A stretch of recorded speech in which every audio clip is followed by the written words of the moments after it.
Good morning. Welcome to everyone. We're going to be talking a little bit about Microsoft Teams, or I guess, almost exclusively about Microsoft Teams this morning. So I'm going to spend some time going over the basics of using Microsoft Teams, and then we will definitely have time for you to ask questions. I will not know the answer to all of your questions. So we'll just go ahead and put that out there right now. That's not going to be a thing. There is also additional training coming up for Microsoft Teams, just to make you all aware of that, on December 15th, 16th, and 17th. December 15th and 17th at 10 a.m. and December 16th at 2 p.m. So that's out there. As I've said, I've definitely seen some of you already in some of our training, so that's good. This is going to be similar to the training that we've done before. We're just trying to different time slots, different venues, try to get to the same people, but we will have a little more time to open it up and have some additional questions and things like that about using the service. So I'll do my best to answer those questions. Like I said, I will record any questions that I can't answer, and I'll do my best to find that information, reach out. But also, this is a tool that Microsoft is constantly developing, and it's definitely a focus of theirs at the moment. So there's some pretty good resources out there. There's definitely a roadmap out there to let you see what's coming. And so feel free to make extensive use of Googling information about Teams, because you should be able to find a good bit of information out there. So let's take a look or talk about Microsoft Teams. So the first thing, I am home today. So what I want to show you first is just how you could probably find Microsoft Teams regardless of where you are. Now there's two ways to get to Microsoft Teams, or two versions, quote unquote, two versions of Microsoft Teams. There is a desktop application-based version of Microsoft Teams, and then there is a browser-based version of Microsoft Teams. And so we definitely recommend having the desktop version of Microsoft Teams. As with literally everything else inside of Microsoft's environment, there is just a lot more you're able to do with the desktop version compared to the web-based version. So that desktop version should be on your machine on campus. If it's not, you can submit an IIT support ticket and they will make sure that that gets installed. But if you're looking for it, you will either have a shortcut icon on your desktop, which again, this is my custom desktop, so I did not have that. But you can go down here, and if you're looking at your list of all of your apps, it is under M for Microsoft Teams. It is not under T for Teams. We talk about this a lot. PowerPoint is under P for PowerPoint. Outlook is under O for Outlook. Word is under W for Word. Teams is under M for Teams. No, it's under M for Microsoft Teams. So that right now is really the confusing one. I guess technically also To Do, which is sort of a sidebar of Teams, and News are under here as well. But I would imagine, do not be surprised if 6 months from now, Teams magically makes its way down to T. So be prepared. Microsoft may say, "Oh, Teams, you're as important as PowerPoint and Word now, so you get to be where you belong."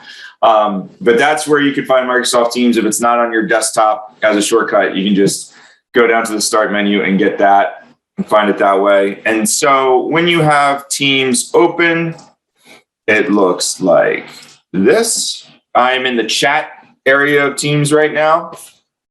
You can see all of the Teams chats that I have going on over on the left-hand side. If you want to see the contacts that you have saved, you can just click the little drop down next to chat and click contacts. You see these are the contacts that I have saved. I definitely feel with Teams like it's less important for me to have a big, long contacts list, because when I'm doing a chat, it's really easy up here at the top of the chats area to just use the search to find the person that I want to chat with. So I'm finding, whereas Skype, I was definitely more about having the contacts over the left-hand side to be able to get to them quickly. I'm using contacts a whole lot less and just using that search function a lot more, or just starting, or I can even just open up a chat box, type in the names of the people that I want to chat with, and I've chatted with them before as a whole group or as an individual. That chat appears when I'm searching. So either of those two ways seems to work really well. And so I haven't used contacts as much. But here you can see I started a little group chat with just a couple of the individuals that are here today, mostly because the four of us, Hillary, Jason, Laura, and myself, have never had a group chat that has just been us. And so there's not, discussions in here and a whole bunch of documentation and stuff flying back and forth and all that. So this is a nice sort of clean beginning, if you will, to our chat history. You can see we've already done a couple of messages. One of the things you can see here, Laura just said hi. One of the questions we get early on. So let me just, I guess, clear the air, quote unquote, with some of the things that we constantly get asked. Number one, yes, you are, Jason. Good for you.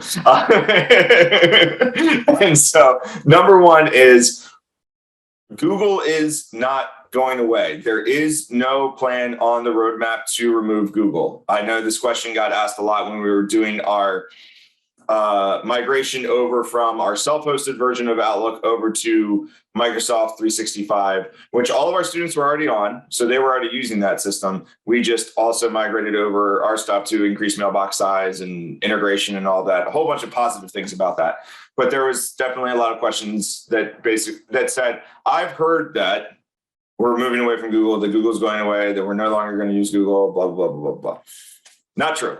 So if you're the one saying that, let me take this opportunity to assure you that that's not true, and you can correct your thinking on that. If you've heard that from somebody, you can correct their thinking on that. That is not true. That is not the case. Google is not going away. That is not part of the roadmap or the plan or anything like that. So no, you do not have to mass migrate all of your Google information over into OneDrive or to SharePoint or into a bunch of Teams folders or any of that stuff. You can do that if you want to start using the tool, but Google, it's not like we're turning Google off tomorrow, and so good luck. If a transition were ever to happen, I can promise you that there would be lots of communication, lots of notification, and lots of assistance. So given that that would be the case, and we've provided none of that, you can be sure that Google's not going away anytime soon. Okay, because we in CCIT do not like to make our lives miserable. And that would be a great way to make our lives miserable, is to do that with no warning and no support. So we're not going to do that. The other question that we get asked a lot, and I'm going to have Laura demonstrate this in just a second, is can I delete something that I put into a chat? And so Laura, I'm going to have her delete her hi, so that if you're watching my screen, you'll see that it's gone, right? So when Laura deletes something that she's put into the chat, and only she has the ability to delete her own messages, she can't delete my message as much as she might like to, that is gone from everyone's view in the chat except for hers. And so I'll show you what it looks like, because I'll go ahead and delete my hello up here at the top. And when I hit delete, it says this message has been deleted, and it gives me an undo button. So that's what she sees on her end. So that message is gone from the chat. Nobody else could see it. And you could see when that happened with Laura. But you have the ability to bring that message back simply by clicking the undo button. All right, so that it's gone for everyone else in the chat, but you still sort of, it exists in that you could bring it back if you wanted to. All right, and so that's how you do the delete thing. One of the questions we also get asked is, how do I delete stuff over here, stuff on the left? How do I deal with this big long list of chats that I have over on the left-hand side? So you can hide chats, but as of right now, there is no place to go inside of Microsoft Teams, and this is definitely, I hope, something they have on their roadmap, to find all of your hidden chats. So the way that it's going to work is if I go ahead and I click the three little dots here next to this chat, and I hide this chat, then when I go up to the top and do a search for Laura and then Jason, like I can see group chats that I have with these people. So I can see that like I have a group chat with Jason, Hillary and Jason, April and Jason, April, Carrie, plus two others. So I would just have to keep searching through to find the group chat And you see the top hit is the one that I've typed in most recently. So I can just click that, bring that back. And then once I can see it again, I can actually unhide it by simply clicking the 3 little dots next to it and clicking unhide. So you can hide and unhide things like that. But as I said, there's not a central location at this point to be able to go to and find hidden messages. So that would definitely be something that would be a great feature and hopefully something we're going to see in the future. But for now, if you want to clean up your list of chats, then the best way to do it is hide it. And then if you ever need to find that chat again, you can do a search and you can find the chat. And then you can unhide it and bring it back up to the top of the list. That I think is probably a good spot to take a little break in my talking and see if there's any questions about any of the stuff that I've covered so far. We have 10 seconds. Yeah, I have one. Yeah, what's up? When you undelete, you deleted. If you undelete, does it go back to the people you communicated with before or just to you? It goes back to the people you've communicated with before. So you can see Laura, she went ahead and I'm going to undo this too. She went ahead and undid her deleted message. So remember, she deleted hi and hi is back now. Okay. So she went ahead, did the undo. It's weird to talk about undo in the past tense, but she hit undo and that brought back her hi message. All right. So that brings it back for everybody to see. So again, if I click delete, that is, message has been deleted. If I undo, it comes back for everybody and everybody can see in the chat again. Awesome. Any other questions? I have one. I'm sorry I have to ask this, but I feel like I should know the difference between a web version and desktop, but I don't. So if I were to go to Microsoft Teams, like you showed through the app, is that the web version or is that then making it a desktop? That is the desktop version. So if you were going to go through the web version, I'll pull it up over here real quick so that we can see it. Okay. So I'm now in the web-based version or in the Office 365 portal for Deltek. So normally if you're going to go to your email, like when you're in your email, you have a little multi-box or anywhere you're here inside of the web version. So if you go to my DTCC and you click email, you get to the web version of email, right? And so you'll end up in a place where your email would be here and you'd have all your stuff on your sidebar. But this little Wapple icon up at the top exists across Office 365. So if you click that icon, you'll see a whole list of applications. So you see, I already have Teams as one of my apps. You may not have Teams as one of your apps. All you have to do is click all apps down at the bottom, and you'll see a list of all the applications. And then Teams, ironically enough, is with T. So if you're in the web-based version, you need to look under T for Teams. I guess because they're like, well, you're in Office 365, everything's Microsoft. You're not going to get confused. So you do Teams here, and then you can see it'll bring up Microsoft Teams. And then these are my actual teams that I'm a part of, and we'll get to that in just a second. But you see my chat over here on the left-hand side. And so what's funny is my newest chat has not shown up yet. So yeah, but this is the web-based version. This is how you get to the web-based version of Teams. And Okay, it will sync back and forth. It's just, I wonder if we're still having some AWS issues lingering from yesterday. So yeah, I was never clear on what the difference between desktop and web is, and I guess I've always been using the web version. So thank you. I'll start using desktop. Yeah, it's just more robust. You'll definitely notice some features that exist in there that don't exist inside the web version. So one of the things that doesn't exist inside the web version, actually it does. Good. So you can do the calling here. I think that might be a somewhat recent update. You cannot do pop-outs of chats. So let me show you what I mean. So here, if I want to pop out this chat, you'll notice that I have a little pop-out icon.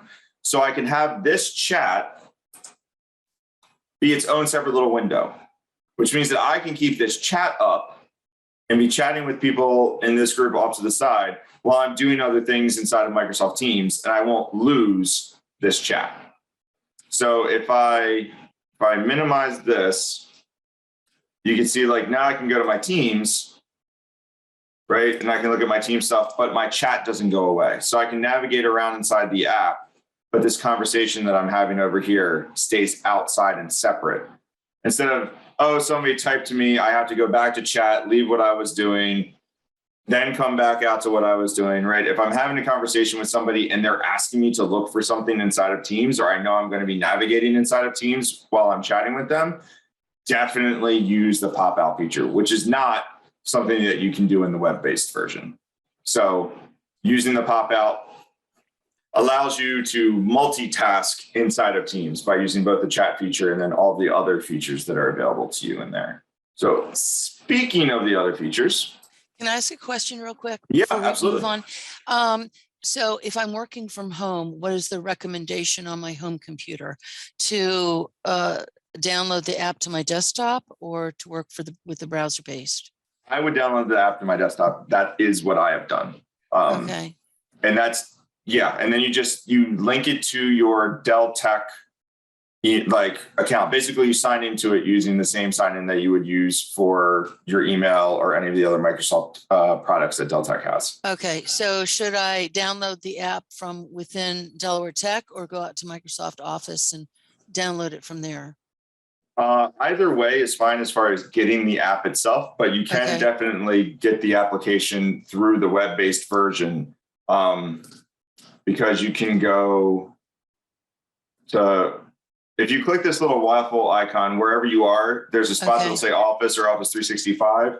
Right. And then there's an Install Office button right here that allows you to install all of the apps. Okay. And that's definitely something you should be taking advantage of, especially if you get a new computer. You do have access to the desktop applications in most cases, and so you should be able to download those desktop applications and then use them. But if it's not there, or if that's not working, you can just go directly to find Microsoft Teams by searching in Google Microsoft Teams and doing the download directly from the Microsoft Teams page. That if you have everything else and that's all you need, then you can do it just direct. Okay, and no incompatibility problems between a PC and a Mac platform? Nope, it will auto detect which version should be downloaded. The only exception might be, and I can't check it here, but I know this is an exception for Zoom. Macs that run the M1 chip actually need to have a special version of Zoom downloaded. So, sidebar very, very quickly. If you're running a new Mac that has an M1 chip and you've noticed that Zoom never works on it, you have the wrong version of Zoom. The way you get the right version of Zoom is when you go to Zoom and you go to downloads. Below the link where it says, click here to download Zoom for Mac, is a tiny little link that says, if you have M1 Mac, click here. And that's the one you're supposed to download. Otherwise, Zoom's not going to work because it's trying to run Zoom. Like the two versions are Intel based versus M1 based. The Intel one works on the Intel Mac, doesn't work on the M1 Mac, and vice versa. So if you have students that are like, I can never get Zoom to work on my computer, and they have a new Mac, odds are they've got the wrong version of Zoom downloaded. So you can, whether or not they like the fact that now they can do Zoom, that's, up to them. But you can help them to solve that problem by giving them the right link and the right place to go. Okay, thank you. Carrie Ann had put in there, if you're already using something like PowerPoint or Microsoft Word that you had used through Delaware Tech, then you can easily access Teams through that. It's not something else. It's right through that waffle that you showed. Yes. Yeah. It's that, like, if you're using the online version of it, the waffle icon's always there up at the top of whatever you're using, which is basically the, how to get to anything inside of the Office 365 online platform. So definitely wherever you are, and this is great. If you're ever in your email and you end up someplace you never intended to be, click the waffle icon and it'll get you back to where you're supposed to go. It's the escape hatch, essentially. You open and you can go wherever it is that you need to be. So let's talk a little bit about Teams.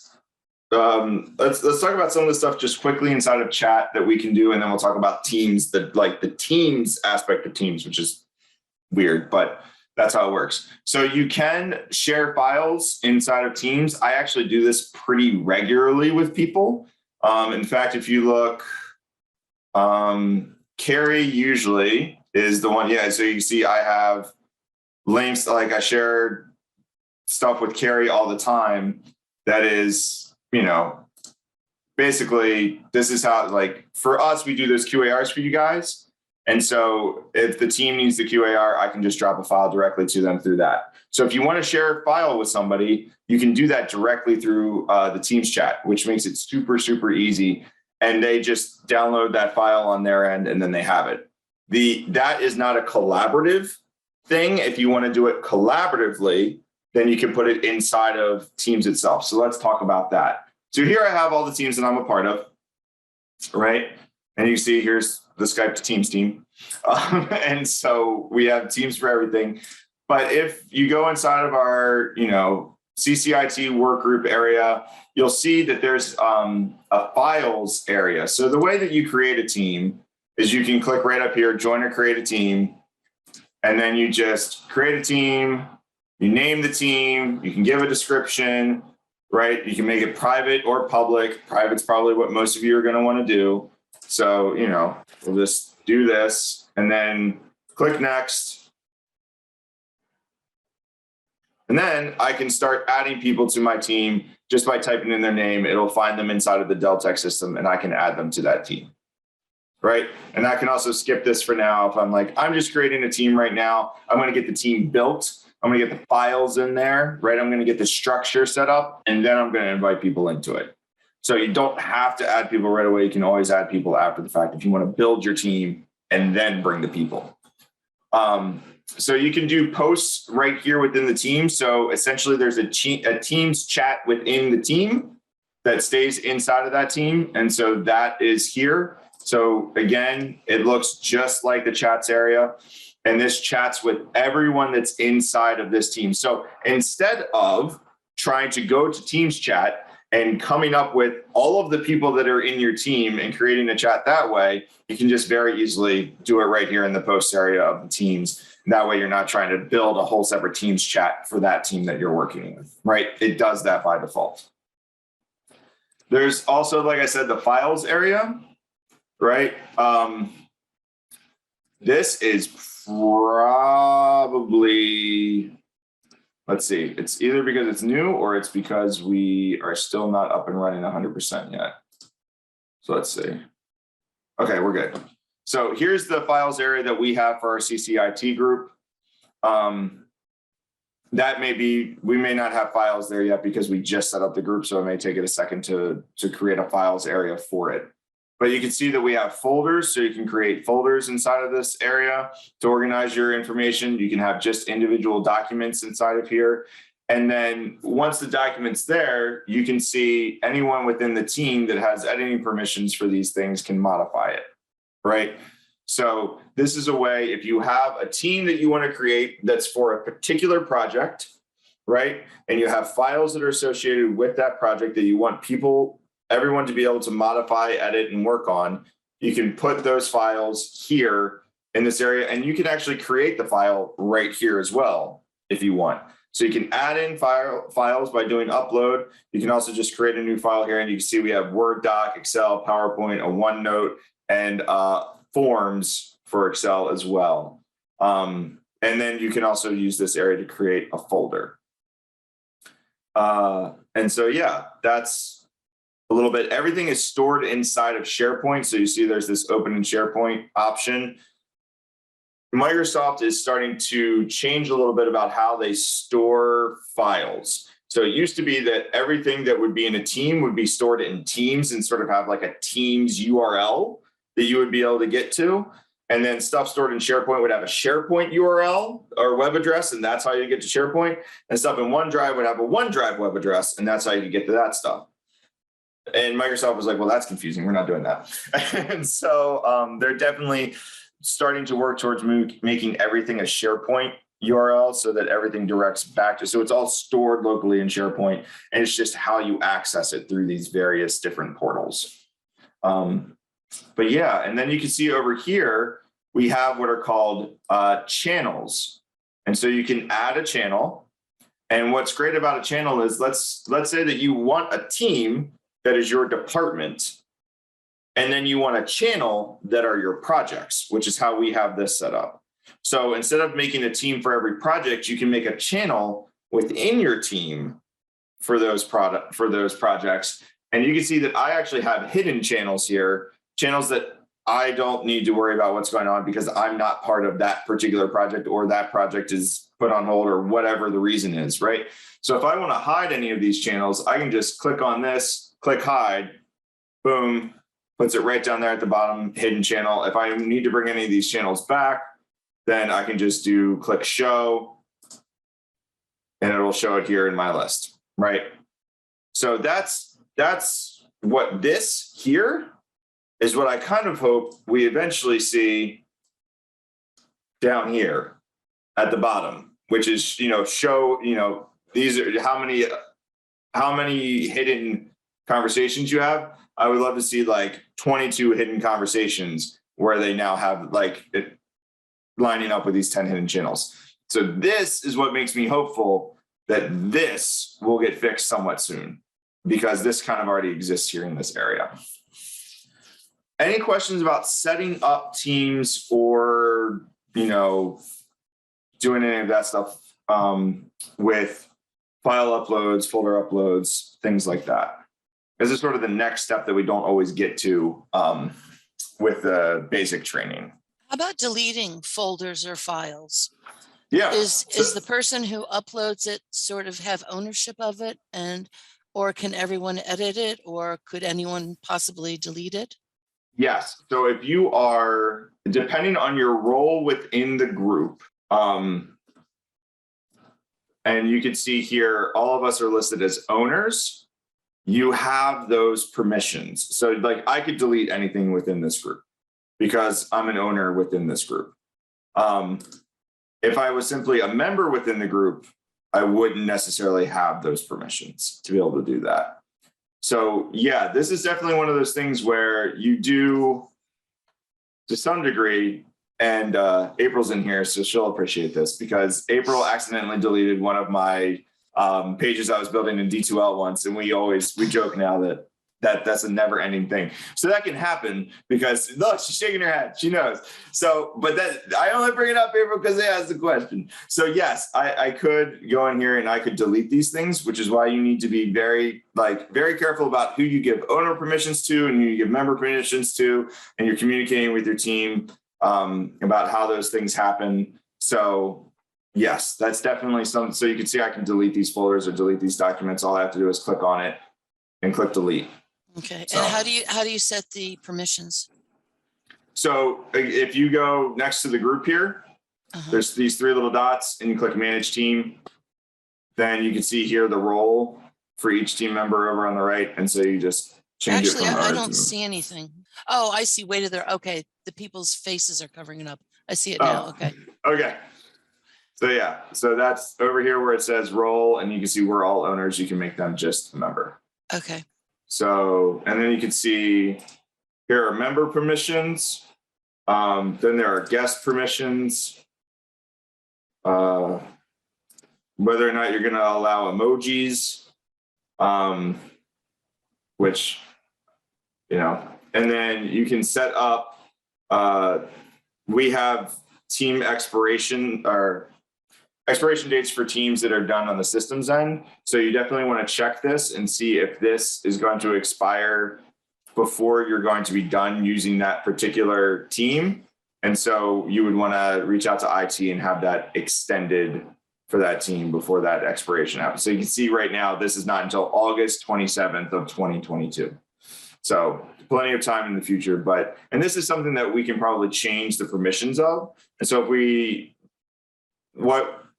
what we have to balance between for all of these products is keeping information that wants to be kept because it's important and avoiding bloat, right? And that's across the line with everything. What's funny is this comes down to like the email thing. So your email mailbox went from being very, very small to being very, very large when we moved to Office 365. So there were people who were constantly filling their mailboxes who would want more space. that had to, more accurately manage their mail. Now that space is like 50 times larger. And so you could store 50 times as much email. That's not necessarily a good thing overall long term as far as communication management and all that goes. So there's definitely this balance that we try to strike. But if this is something that we find is a policy that's not working for Deltec, it is a policy that can be adjusted for Deltec. All right, and we can definitely do that, I think, at the team level, but that's something we can look into. So this is all the stuff that you can allow members to do or not do within the team. And then people can request to join your team. So you can have a pending request area. If you have people that you're like, hey, go ahead and request to join our team, and then we can let you in. There's a pending request area here. And if you ever want to add a member, you can go to this manage area and you can add a member right here on the right, the purple button. And that'll let you add somebody new into your team. Any other questions? Cool. All right, so the last thing we'll talk about a little bit is all of the other things that you can add and do inside of Teams. There's lots of apps. Some of these apps you can use right away. Some of these apps exist, but we do not have licensing for them. So there's going to be some things over here that you're going to see, especially if you click on more apps and you go out here and you see all of the different apps that are available. Right. Some of these are paid apps. Some of these are free apps. Some of these we have access to. Some of these we don't. So there's a lot going on here. One of the cool ones to do that I really enjoy that we do have is forms. And so what forms allows you to do, there we go. I was like, that is not a form. You can create very quick little polls and drop them into chats. So if you have a chat going on with somebody and you want like a group of people and you have a question that you need feedback on, you could use this forms to be able to get that feedback pretty quickly within that chat area, right? And so that saves you a little bit from maybe like sending out an additional email or getting information some other way. You can just drop it in there, get that quick feedback, and you can move on, which is super, super helpful. So forms is definitely a cool one. And then one that like there's Zoom built into here, which is neat. You can connect to Zoom. Stream is the Microsoft, sort of like the Microsoft version of YouTube. So that's definitely something you can check out, but there is no, the problem that we have with Stream right now is that there's no embedding videos from Stream into D2L effectively. So that's why that's not something we've talked about. So if you stumble across Stream and you're like, oh, wow, Stream looks really cool. And I could upload my videos here and then it does auto captioning and all this great stuff. Why are we not using this instead of YouTube for all of our videos? The reason is at this point, and it is definitely something you can read a lot about if you search for it online, Microsoft does not allow videos from Stream to be embedded into outside sources. And so that's why we're not using Streams. So if you come across that and you ask yourself that question, that is the answer. Hey, Adrian. Yeah. One thing that I use Stream for every day constantly is just for the transcription. It does a pretty good job of giving us a transcription that can be dropped back into Vimeo so we can close caption our videos. Yeah, the closed captioning in Stream, Kevin's right, is much better. The transcript creation is much better inside of Stream than it is inside of YouTube. Absolutely. And it's free. YouTube's is free as well, but usually, to get better, you have to pay for the service. Stream being there, it definitely creates a really good transcript. I've had some science faculty test it out and it does a much better job with transcript creation than YouTube. So for sure. It's a big help to us for people that are recording in YouTube and we have to bring them in, transfer them, run them through Stream, get the transcript. Yeah. Zoom is much cleaner, much easier. And so I would encourage that. But Stream is there as a nice tool. Yeah. So that's just a couple of different apps you can try out as well as you're digging into Teams. You can see you can add in additional tabs here if you want. So you can add in apps even within a channel within your team, or and so you may want Quizlet or OneNote or Forms to be part of your team. And so you can just add in that app right up here just by clicking in that plus sign and adding it directly to the top of your navigation bar. So yeah, so that's a little bit about using Teams. Again, a little bit deeper than what we've done in the past, and with those trainings about the transition. And thank you for coming and participating. Yes, ESOA survey down there in the chat.